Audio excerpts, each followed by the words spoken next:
জানেন না। কিছু মানুষের ধারণা রাসূল গায়েব জানেন। দুইটা দিকে আপনার দুই রকম জানা লোক পাওয়া যায়। প্রশ্ন হলো কোনটা ঠিক আর কোনটা ভুল।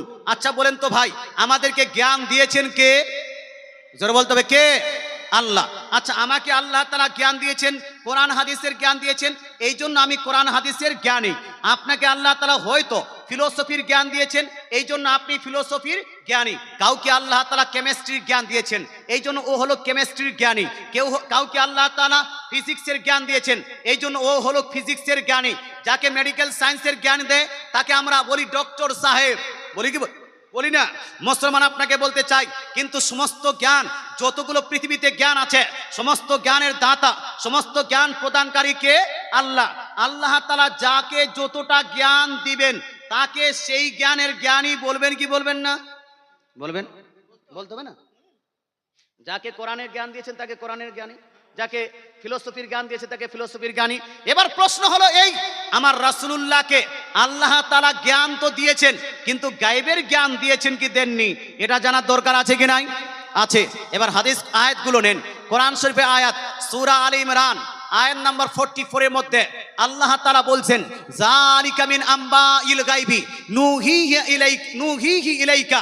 হে আমার হাবিব, এই তো হলো গায়বের জ্ঞান, যে গায়বের জ্ঞান তোমার উপর প্রেরণ করে তোমাকে আমি শিখিয়ে দিলাম। জোরে বলেন সুবহানাল্লাহ। সূরা ইউসুফ আয়াত নাম্বার 102 এর মধ্যে আবার আল্লাহ তাআলা বলছেন, যালিকা মিন আম্বাইল গায়বি নুহিহি ইলাইকা। হে আমার হাবিব, এই তো হলো গায়বের জ্ঞান, গায়বের নলেজ, যেই নলেজগুলো তোমার উপর প্রেরণ করে তোমাকে আমি শিখিয়ে দিলাম। জোরে বলেন সুবহানাল্লাহ। আবার উঠান আপনি সূরা হুদ আয়াত নাম্বার 49 এর মধ্যে আল্লাহ তাআলা বলছেন, তিলকা মিন আম্বাইল গায়বি নুহিহা ইলাইকা। হে নবী, এই তো হলো গায়বের জ্ঞান, যা তোমার উপর প্রেরণ করে তোমাকে আমি শিখিয়ে দিলাম। জোরে বলেন সুবহানাল্লাহ। কিসের জ্ঞান ভাই? গায়বের জ্ঞান। আবার আসেন আপনি সূরা জিন আয়াত নাম্বার 26 and 27 এর মধ্যে আল্লাহ তাআলা বলছেন, আলিমুল গায়বি ফালা ইউসিরু আলা গায়বিহি আহাদা ইল্লা মান ইরতাদা মির রাসূল। গায়েব জাননেওয়ালা আল্লাহ নিজের গায়েব কাউকে শিখান না, কাউকে দেন না, কিন্তু নিজের রাসূলদের মধ্যে আল্লাহ বলছেন, গায়েব জাননেওয়ালা আল্লাহ নিজের গায়েব কাউকে শিখান না, কিন্তু নিজের রাসূলদের মধ্যে, নিজের নবীদের মধ্যে যাকে পছন্দ করেন, যাকে মনোনীত করেন, তাকে গায়েবের জ্ঞান প্রদান করেন। জোরে বলেন সুবহানাল্লাহ।